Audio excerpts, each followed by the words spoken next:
That we live in interesting times is a huge understatement of the overwhelm that many of us are feeling today. As leaders, we face a set of unprecedented challenges that don't just require extraordinary levels of work and innovation, but also that we should be digging deep within ourselves to gain moral clarity. How do we respond in the best ways for ourselves, those we love, and those we lead? Typically, these questions of self, when pursued with resolve, open up a vast unexplored inner territory of resources and opportunities to be more fulfilled and capable as a leader. And many of us choose the path of least resistance, instead relying on intelligence to figure things out and putting in relentless hard work to justify our worth. That we're living on the surface and failing to search inside ourselves to find answers isn't new, but it takes on a new meaning for every generation. Across the ages, the consistent advice of philosophers to self-help gurus is that we need to live a life true to ourselves, to know who you are and what you truly want, and then have the courage to act on that knowledge. Every person has to figure this out for themselves. Self-knowledge cannot be imbibed, or enlightenment cannot be received. It's craft work that our leaders urgently need to do if they are to assume full accountability for their privileged positions, but also to lead fulfilling and meaningful lives. In this show, we talk to Hrund Gunnsteinsdottir, an Icelandic sustainability leader and thinker who brings together ideas and people across sectors and disciplines to inspire creative mindsets and constructive solutions. In her new book, INSÆI, she explores how to harness the best in humanity by broadening our sense of intelligence, finding a balance between the intuitive, rational, creative, and analytical. Tune in to an important conversation on The Evolving Leader. Hi, folks. Welcome to The Evolving Leader, the show born from the belief that we need deeper, more accountable, and more human leadership to confront the world's biggest challenges. I'm Scott Allender. And I'm Sinclair. And today we have an incredible show. We're joined by Hrund Gunnsteinsdottir. Hrund is an Icelandic thought leader, author, an award-winning serial entrepreneur, advisor, and public speaker. And she is the author of an incredible book, INSÆI, Icelandic Wisdom for Turbulent Times, and co-director and scriptwriter of the companion film, INSÆI, The Power of Intuition. Hrund brings a unique perspective of how we lead, live, innovate, and make better choices in times of uncertainty, transition, and noise. And Lord knows we have a lot of noise in the world today. Hrund, welcome to The Evolving Leader. Thank you so much. It's a great pleasure to be with you both. Well, it's our pleasure. We're delighted to talk to you. And if we can, I just want to dive right in and talk about intuition. Can we start with your definition of intuition? Yes, intuition. So when I started to dive into what intuition is, I realized that there are several ways that we define intuition and have defined intuition. So reading the literature, depending on disciplines and schools of thoughts and also cultures. So everything from intuition being an irrational impulse that we shouldn't rely on to being something woo-woo that hasn't been backed by science. And then in between all of these, I would also find like rigorous research and practice-based stories of what intuition is and how it shows up in different lives, from sports to arts, business, all these, in science, and all these different things. And so what I choose to do now when we talk about this is I want to share with you a definition by neuroscientist Joel Pearson, which recently published a book on intuition, and he's been doing some recent research on intuition. And the way I like his definition, so it's intuition is the productive use of unconscious information to make better decisions and actions. So that I think is a very useful definition. But after I had kind of collected all these different definitions from around the world and just really, I've been practicing, researching, and working aligned with intuition for over 20 years. I kind of just went back to my Icelandic roots to to visit the language around intuition from there, which is INSÆI, which is the title of my new book.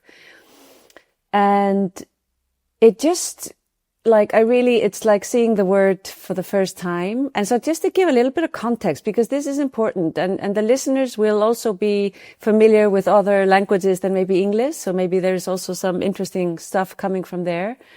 But in Icelandic, so there's very few of us living in Iceland. So we're less than 400,000. Let's just put that out there.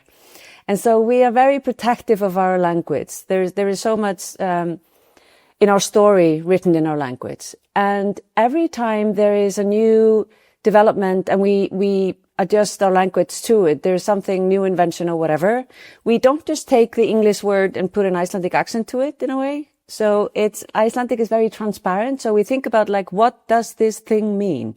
How does it function? What does it do? And then we find the Icelandic word that can describe it. So Icelandic is relatively transparent as a language.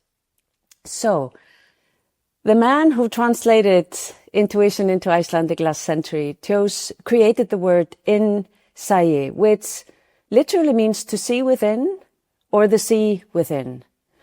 So the way that I've worked with this word, and we particularly did it through the documentary film INSÆi, was to open it up with a threefold meaning, which has throughout the years just become this kind of lens and a framework to help us understand what intuition is, how to hone it, and how to lead from within or be from within.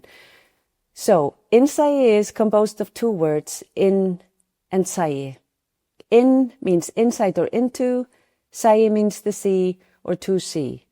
So the threefold definition is intuition, INSÆi is the sea within, and that refers to our ever-flowing, constantly moving unconscious mind, which works super fast and much faster than our conscious mind. It's a world within that's ever-flowing. It's a world that makes connections, surprising connecting dots. It's the world of imagination. It's a world beyond words. And it's from there that our hints come to the surface, our intuitive hints come to the surface. And then secondly, INSÆi means to see within. And that refers to knowing yourself well enough to be able to put yourself in other people's shoes, to be able to hone and harness your intuition, because we all have intuition, but it's up to us to hone it. And so with that comes this incredibly important part of this whole world of intuition, knowing how to discern intuition from biases, fears, wishful thinking, which also teaches us when we can rely on it and when not. And then thirdly, INSÆi means to see from the inside out, and that refers to our ability to navigate the ocean of life, but also uncertainty that we are leading in the world today, with a strong inner compass.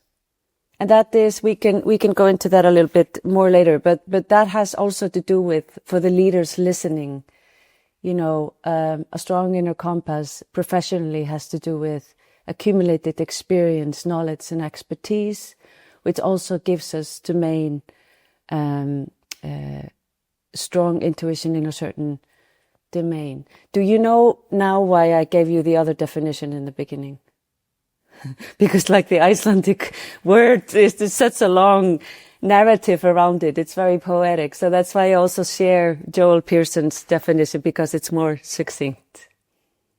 I think it's great, and I've had the pleasure of actually spending some time immersed in your book actually, and this idea of this, perhaps capturing in a slightly different way, this kind of world within that you can unlock when you consciously choose to unlock it, is how I kind of started to interpret that, and thinking about how do you go about doing that, and why is that important? And I think what I loved, and I wonder if you could perhaps bring this to life for the listeners, is, why and when did that become important for you in your experience, and how that might enable others to recognize why that might become important for them to recognize that's something within them too.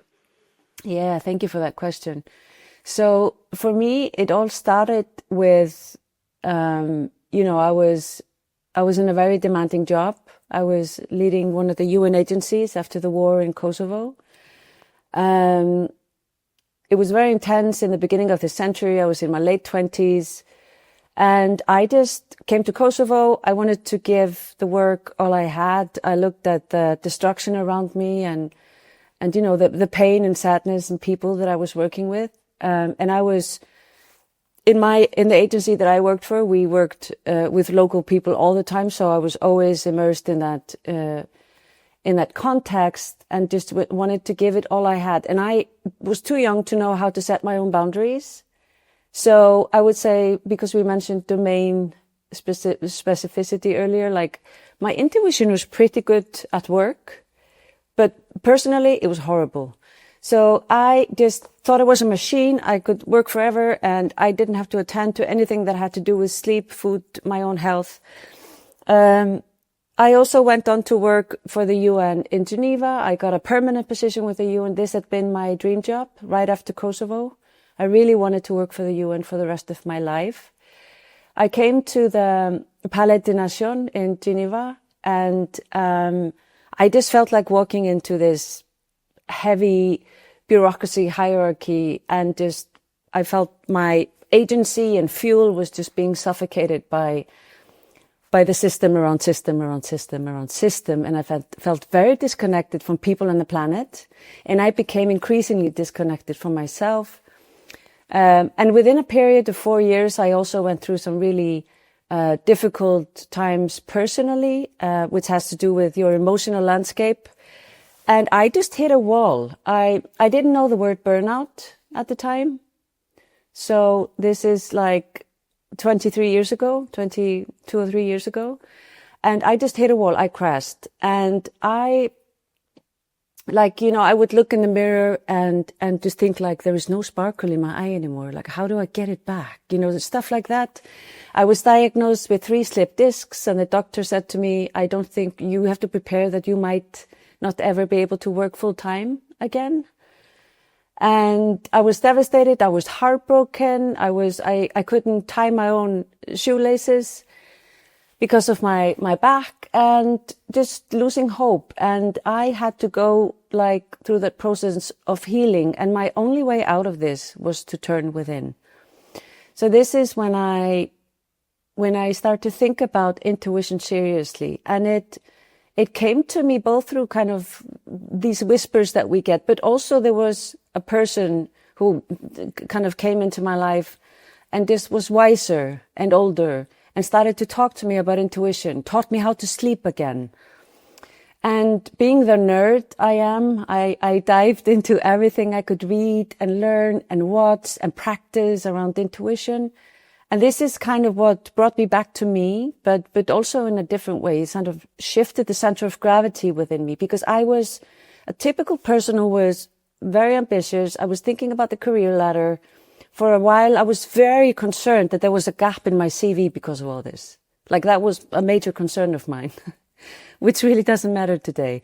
And so, so finding my way back meant that the way I look at career, how I show up in the world, how I navigate has really been informed by that. And you asked, how do you align with your intuition? Was that also part of your question? So how do you become more conscious of it? So the first thing, both for me and what research shows and what I always advise people, is the first step is always to become more self-aware. So to just be more aware of yourself, how you navigate, how you think, how you feel, how you sense the environment, how you interpret things, to become more connected with yourself. And the way that I did that at this time, and if we can pack like maybe a couple of years into the context here, then to sum it up, what I did, I spent a lot of time outside. I walked a lot. I was fortunate enough to live by the sea at this time in Iceland during my main process of healing.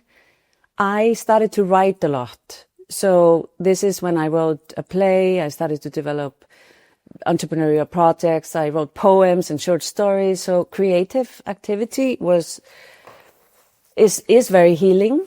And I also learned to use journaling as a technique to become more aligned with my intuition.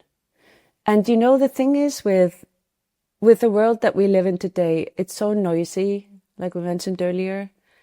It's so loud. And I know I'm not saying anything new to people, but I just want to kind of bring it into this conversation. There's billion-dollar businesses, very ambitious and very happy to hijack our attention as much as they can. And so attention is our key to our intuition. And so one of the things that we need to really understand with intuition is that we pay attention with our whole body, not just the eyes or ears and the brain is never divorced from the rest of the body. So chills down your spine, knot in your stomach, goosebumps, all these things. These are signals, like sensory data that we are picking up. And so our attention is a hugely scarce resource, and we have known this for decades. For example, in the field of economics. And today it's an even more scarce resource. So what I would always want to bring up is how important it is for us to become the stewards of our own attention, to become eccentric about what it is that we take in with our whole body. And I do want to say that we can never be 100% aware because we would lose our mind. There's like millions of data coming in every half an hour. But you know, that we can do better, most of us. And I can do better. Even if I do this for a living, I can always do better every day because my attention gets hijacked all the time. I love this word INSÆI, by the way, and every way that you've defined it. And I love everything that you're saying. And I have just so many questions. I guess we'll hone in on this one because you talked about connecting to your intuition by healing. So my question is, do you think that we are naturally very intuitive and more in contact with it as younger people, and then it actually all the noise and all the distractions and all the attention hijacking, we then lose it, and part of the journey back toward it is paying attention to what you pay attention to, but also figuring out places that you kind of need to heal? That's what I'm hearing from you. Yeah, I think this is a really nice way of approaching it. So yes, I think we are, so when we think about intuition, so I'd like to bring in here this thing which I found radical at some point. Like, intuition is fundamental to our intelligence. It's not just one piece of it. So it's fundamental. So the same intuition that can keep us sane and aligned and in harmony, like in flow, is the same intuition that our greatest minds, Nobel laureates, use to come up with their greatest discoveries. So it comes from the same source. When we shut out our intuition, that's when we are super stressed and we are always doing the output. We're always like delivering, showing up there. We leave no space for the unexpected. We leave no space for being as opposed to doing. We leave no space for receiving as opposed to planning and being deliberate. So in my book, I write about the two rhythms. So it's like honing and harnessing, learning to train these two rhythms to be in balance is what brings up intuition, working in all its different forms and ways that it can work.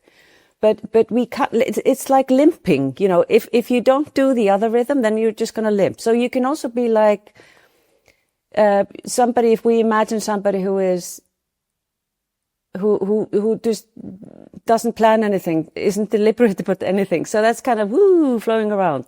But we want it to be in balance, right? So it's that. And when you mention when we are younger and healing, this is like so closely related to being aligned with your intuition. And when we say healing, it's like our bodies have an incredible power to heal. And so does our mind, in collaboration with the body. And I think even for those of us here and those listening, when we work really hard and we just need to let things sink or sit or take a pause, then it's great to go to meet friends and have a laugh or whatever we do just to have fun. And that's as important as it is for people in sports to rest before a game. It needs to go together. Playfulness is super important because there is something about lightness and ease that comes with things that we do with our intuition. Do you guys know that feeling? It's just like, it's ease. It's like it doesn't always have to be so hard and laborious. Some things come with ease, but then having said this, I have to also say that there is so much that happens before the ease of knowing and doing. And that's what I want us to remember, that it's not just something, intuition it is not just something that comes out of nowhere. It's something that we've been brewing and taking in with our sensory data and body and mind, and do we process it well or not, and stuff like that. So it's all an ecosystem of thinking and being. You were talking there, and something that I really took away was this sense of enable, and how you enable intuition. And I think, and I guess I can only talk for myself, and I wonder if others experience the same, is that, when you're in a constant sense of always on, like everything's happening and it always feels like it's happening potentially to you, how do you help individuals who are possibly over-indexing on that always on to just, work harder just for that moment in time that enables them to create that flow state, to enable them to gain the benefit of intuition?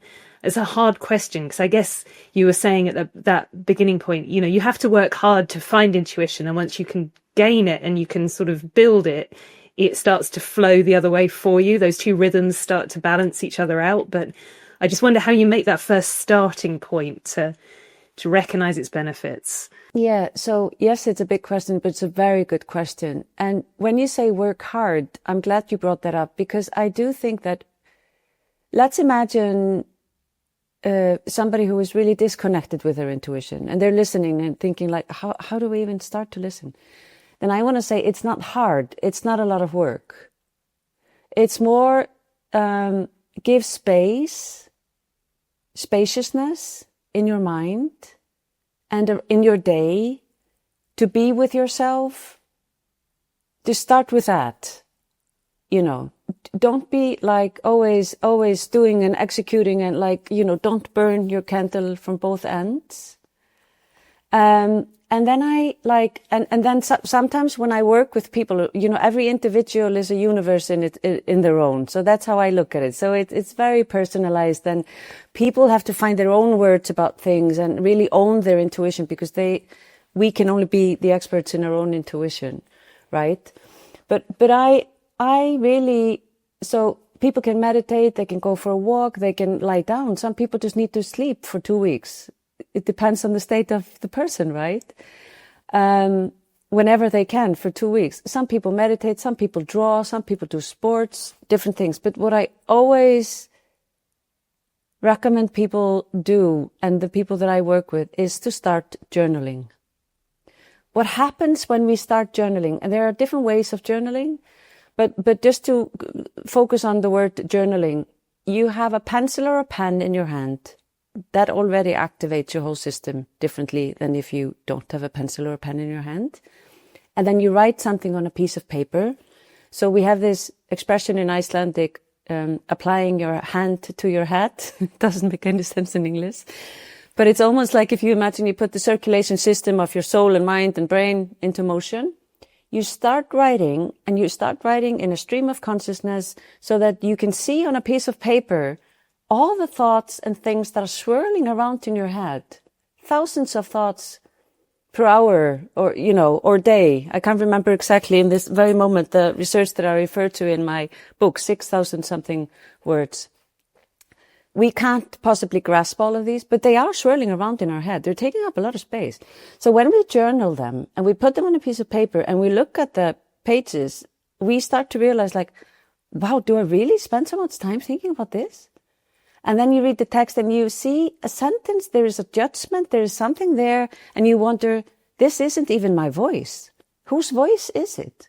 And then you realize it may be something from way back that's always coming at you, stopping you in your steps, or undermining your your agency, like you want to do something and then there's this voice in your head that says, no, probably somebody else has definitely done it, or you have other things to do, or you can't give yourself, all these different things.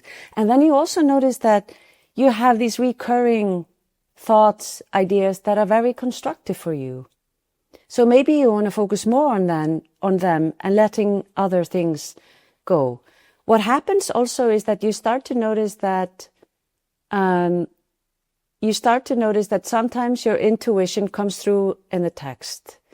Sometimes you think something is intuition and it's actually not. So for example, you're writing about something that basically sheds light on the fact that you were very grumpy and tired on that day, and your judgment was skewed because of that, or you were very stressed and anxious, or you were totally falling in love. And just everything was so rosy that you couldn't see clearly. And so you begin to see these rhythms that we have, and just to really understand when you can rely on your intuition and when not. And so it's just really important to know that your fears are different from other people's fears, and they show up in a certain context. And so slowly but surely you start to recognize when it is that your intuition has been strong about something. You start to recognize the thoughts that are thoughts that come from fear and are stopping you, and you may not even need them anymore. All these different things. And it's a lot of it is a lot of self-reflection. It's like a metacognition. You are observing your own thought processes. You are becoming more self-aware. You during this process, a lot of people and including myself, you start to realize that actually there are certain people around me that I love very much, but I need to take a break from being around them for a while I clear my head about something. Or there are certain circumstances that don't work well for me when I need to take a good decision. Is it possible just to help someone who's perhaps never started journaling before? Just, your, great pointers to start well. Because it's not necessarily easy just to pick up a pen and begin to journal. What's a good guide for a starting point for somebody? So keep a journal at hand if you can. So have a journal with you, which means for some people not to buy a big one or not to have a big one. So just keep a journal at hand and scribble, That's a nice thing to do, to scribble.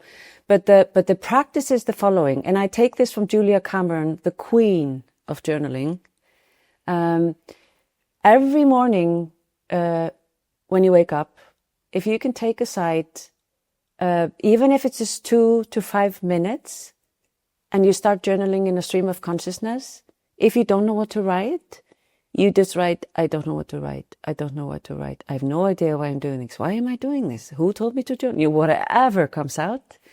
Do this for a few days. You may resist. You may not like it. But then slowly and gradually, and this happens, trust me, you will start to write thoughts. I dreamt this. I loved the coffee yesterday. She said this to me. Or it doesn't have to make any sense. It's not yours to judge. Just allow it to come down on the piece of paper. The first thing that happens is that your mind gets lighter. You're just creating more space in your mind.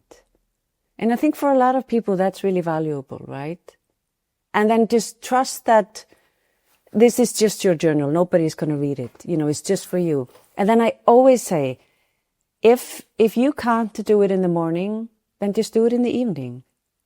If you can't do it in the evening, do it for 5 minutes at 2:00 if you can. Do it whenever, every day if you possibly can. If you skip a day, then just continue the day after. You will reach a point where you really feel why this is good. And the reason why you will remember that it's good for you is because you're journaling about it. From a leadership perspective, I want to stay with this idea of being able to reflect and understand when to trust intuition and maybe when not. And you even touched on at the very opening, some of your opening remarks about becoming conscious of things that might be bias in us and these kinds of things. So, because I've met leaders that I think, you could almost argue, over rely on a sort of intuitive approach to things, and then almost look for data to validate this sort of intuition and fall into the trap of confirmation bias, right? And that's not what we're saying. And then, of course, you've got other groups of people who probably are way too rational and don't want to rely on intuition or emotion or paying attention to their physical well-being or any of those kinds of things. So you've got obviously a bunch of people in between. So I'd love to get your sort of thoughts, because the journaling is a super helpful strategy. But are there other things that our leaders should be thinking about in terms of honing intuition and being able to pull apart where they might be biased or making assumptions, and they need to sort of then test and validate intuition? Yeah, this is a great question. So I wrote about this recently in my newsletter about management and intuition. I think that's a nice place to start answering this question. So I think it's important that when we look at intuition, we have the science to some extent around intuition, but we all know that it's not like a long story of science of intuition. And I want to say, I don't think that science can explain everything. I also want us to remember that consciousness, brain, and intuition, we don't really know very much about any of these things. So let's just keep that humility. But research on management and intuition. So intuition becomes super important in uncertainty. So when we have knowns, statistics and analysis work super well. When we have uncertainty, intuition based on expertise, knowledge, and experience becomes super important. The more that we are aware of our intuition in that context, the stronger our intuition becomes, and we can start to talk about mastery.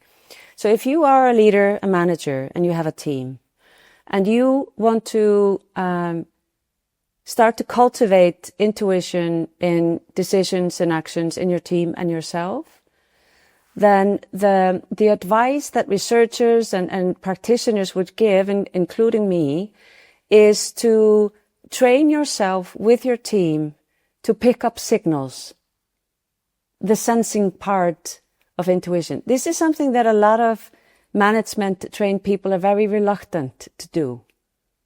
So like sensing, what do we mean by that? So it's like sensing what's on the horizon, what's happening in the area. So this could even be like you're working in one very specific area. Deliberately look outside that area to collect data about trends and changes in the environment around us. We all work with stakeholders. We all work with certain contexts like market or environment. Explore that from different angles. That's one of the ways to sense what's happening. What a lot of managers are doing today is also just to give space for mindfulness, meditation, asking questions that are like, give permission to ask questions in a way that you haven't quite formulated your question. Because like we talked about earlier, when we get these intuitive hints, they often come to the surface and we can't quite put it into words. There's just something we feel in our fingertips. It's like I always think about the antenna. We all have an antenna, and it's trying to get the signals correct, but it's not there yet. So sometimes it takes days, weeks, years to put intuition into words. So give space for that. Because very often, and this is like very pragmatic, very often in the workplace, we sit in meetings and we are like competing to say something before the meeting is over. It's not helping us speak from a place of intuition. We need to be super trained to be able to do that.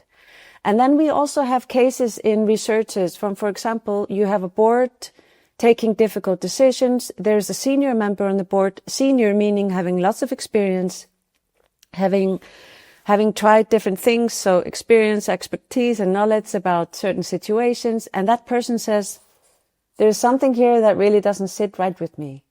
I think we need to reconsider this decision. And the chair of the board says, we don't have any time to reconsider, and just dismisses it, and let's go on with the show. And often this turns out to be a mistake.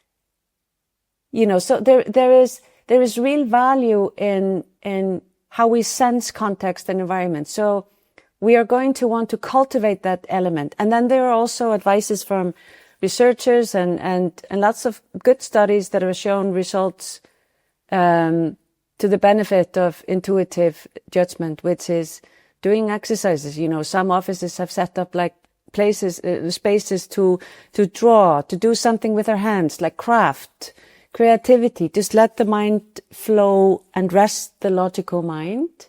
Because when we reach a state of flow, which is often called the highest form of attention that humans can offer. I love that. I think it's Johann Hari who phrased it that way. When we are in a state of flow, it's when we are doing something that we are super curious and interested in. We are being challenged in a healthy way. It's not overwhelming, but we are doing something that challenges us a little bit. But what also happens is that the part of our thinking, which is this fault-finding, rational, logical mind, whatever we call it, steps aside, and we are in a flow, we are in our zone, we forget time and space, and we become very productive and perform in ways that we may not have thought possible before. Can I take that a little further as well and think about this from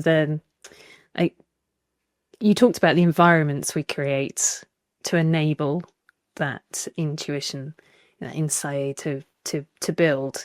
And I was just wondering, from your experience and maybe any of the research, how you can use this to build better relationships or think about building better relationships. How does intuition work together in partnerships? Yeah, that's a great question. So you mean just relationship in the big meaning of relationship? It could be in dyads, or it could be in teams, or it could be in culture. Yeah.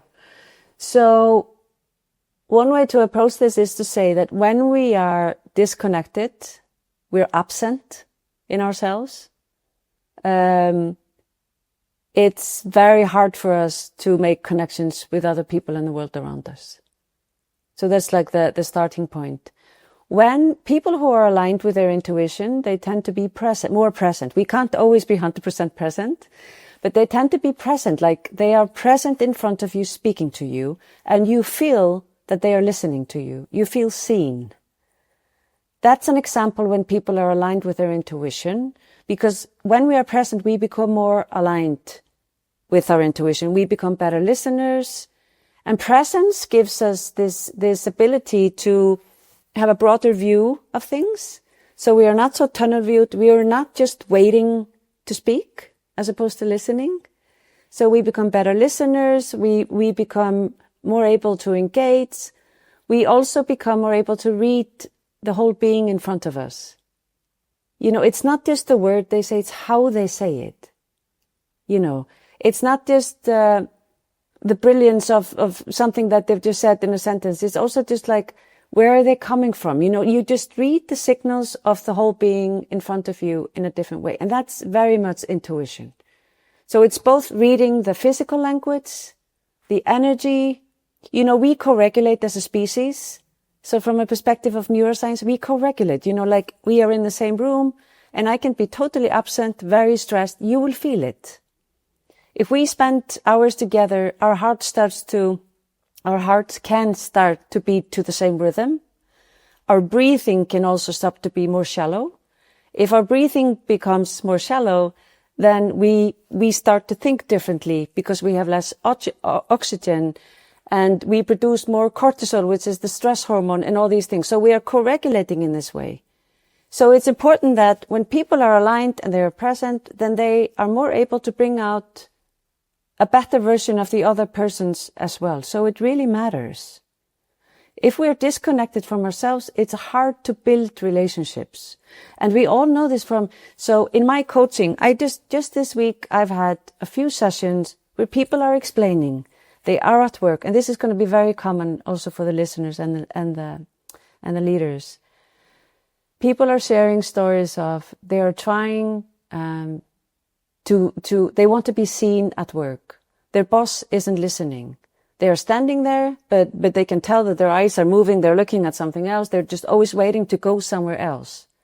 That's an example of someone who is not aligned with their intuition and becomes a worse listener in the process.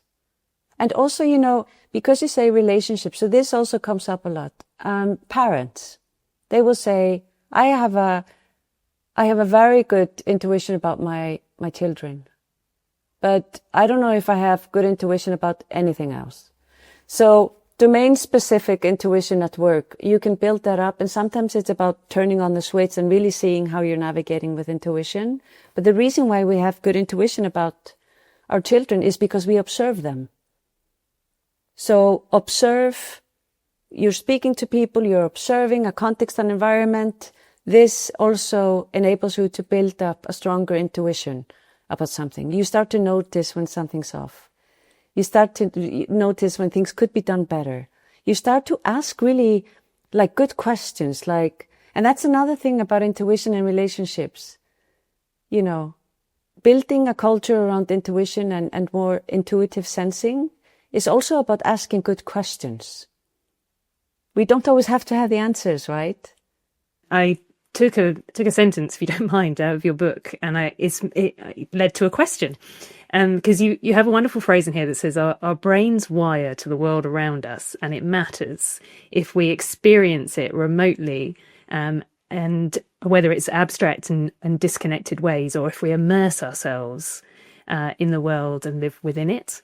And it just got me questioning on the back of what you've just said there, like how do we experience really great intuition or build that really great intuition with the world that is getting slowly, fast, very quickly, more and more digital, the AI and the changes that are happening there too. How can we become that sort of that human anchor in a world that's becoming so technical?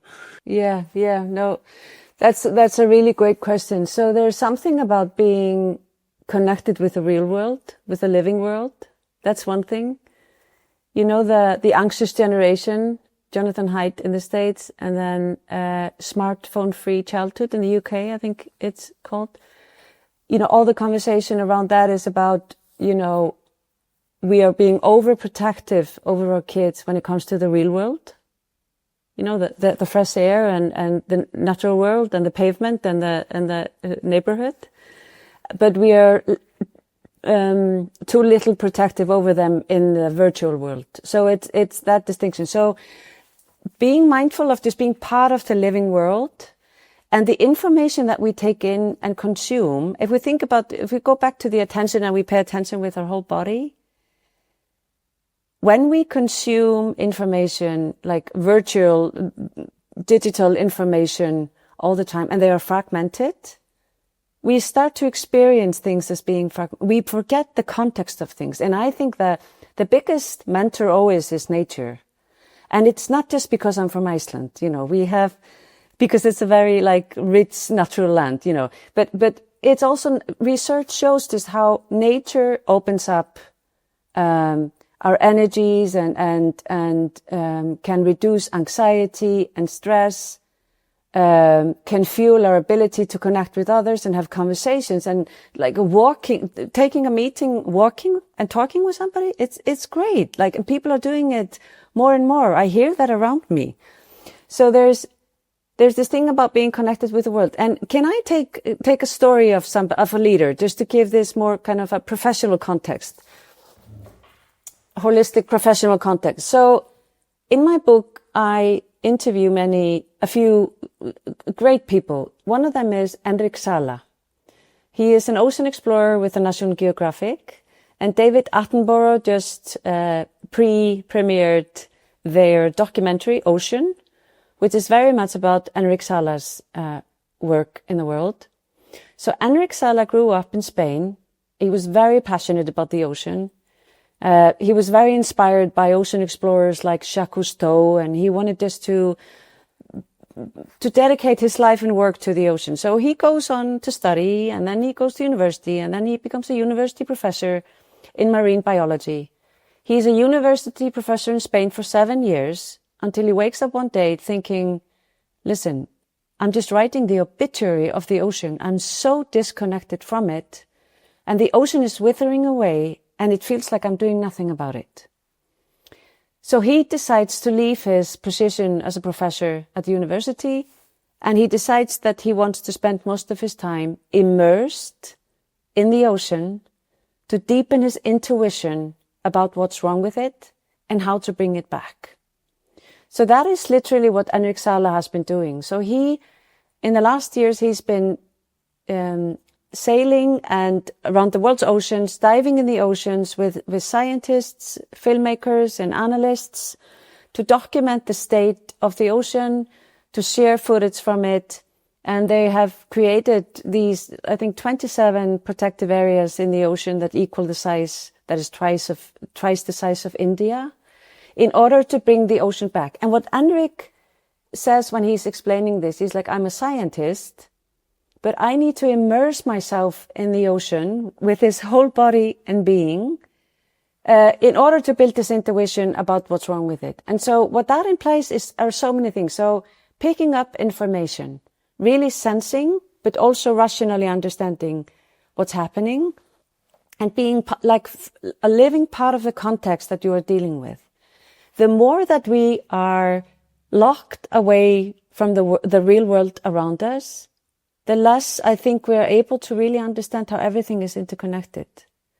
So my background is largely in sustainability and peace building and stuff like that. And it's like, it is very scary to think about that we need to really do a lot of research and spend a lot of money to prove that if we, as we have today, crossed 6 out of 9 planetary boundaries, which means the Earth is losing its ability to renew its energy, if we need to have like thousands of conferences and write lots of research to say why that's serious, I think it's an indication that we have lost this innate ability to understand that the natural world is an interconnected web of ecosystem. And so are we as humans, because we co-regulate as a species. We can die from loneliness. You know, I can also co-regulate anxiety. Do you think sometimes it's more than an inability to understand, but an unwillingness to see? Because perhaps even, I think most of us, at least I hope, would intuitively understand what's happening to the planet. But some choose to say that's too hard to look at, because I'd have to confront a lot of things I wouldn't want to confront in myself and my own behavior and maybe my lack of action.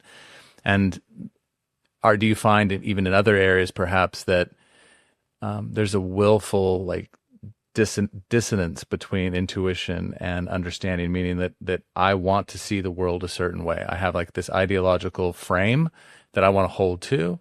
And so I almost actively put away access to my intuition. Would that be fair to say? Have you seen that? Yes, I think that's very spot on. And I think that's the reality. And I think it's both clear and unclear, you know, so I think it's something that, so if you just look at the knowledge that we have, so we have the scientific knowledge, we have the expertise, and we have the resources, but we're still not exactly going in the right direction, right? So that tells us a lot about how, you know, and many of our leading scientists and people like David Attenborough, like I'm such a fan of his, like they would say like, I thought that when we would publish the scientific studies and results and people would know, then everything would change, but that is not what happens. So it's so true what you're saying. And I think also so for my work, what I find like so incredibly important is to emphasize that we're talking about well-honed and harnessed intuition, because we easily confuse intuition with biases or just an opinion that we want to have because it's more comfortable for us. It's so important that we unlock what this means, because and in the light of AI and everything that's changing so much in in the world that we live in, and how we accumulate knowledge, how we learn, and how we work, I think it's just super important that we start to think about how can we. Actually, I think that we are biased against our own intelligence sometimes. So how can we build confidence again, or build confidence in our own intelligence and judgment? And for me, a big key to that would be to really understand what we mean by being aligned with a well-honed intuition.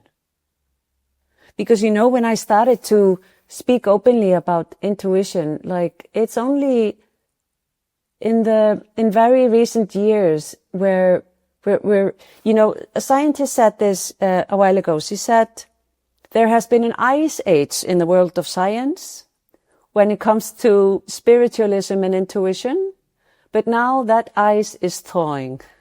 And I love that expression. So it's a culture of ice. It's not like scientists don't follow their intuition or are spiritual in this case, as she was coming from. It's more that the permission to talk about things is changing a little bit. So for me, intuition is the way I approach it. And this is not what everybody would say, but the way I approach it is to say, like, people, can we think about intuition and how we can align with it and hone it intellectually, emotionally, and spiritually? Because I don't think that we are just scientific. I don't think that we are just, do you know what I mean? So I'm also just kind of taking it a step further, that just to bring that into the picture. I think we've been very afraid to talk along these lines for too long. And I think it's just to the detriment of our ability to thrive as humans and in thriving ecosystems. What's perhaps a final call to action or challenge you would leave our listeners with today?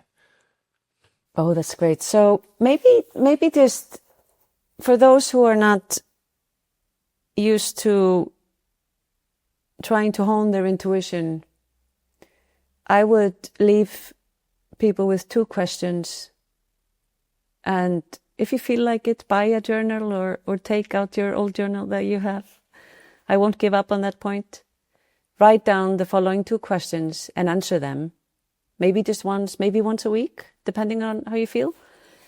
When was the last time you didn't listen to your intuition? Where did you feel it? And what happened as a result?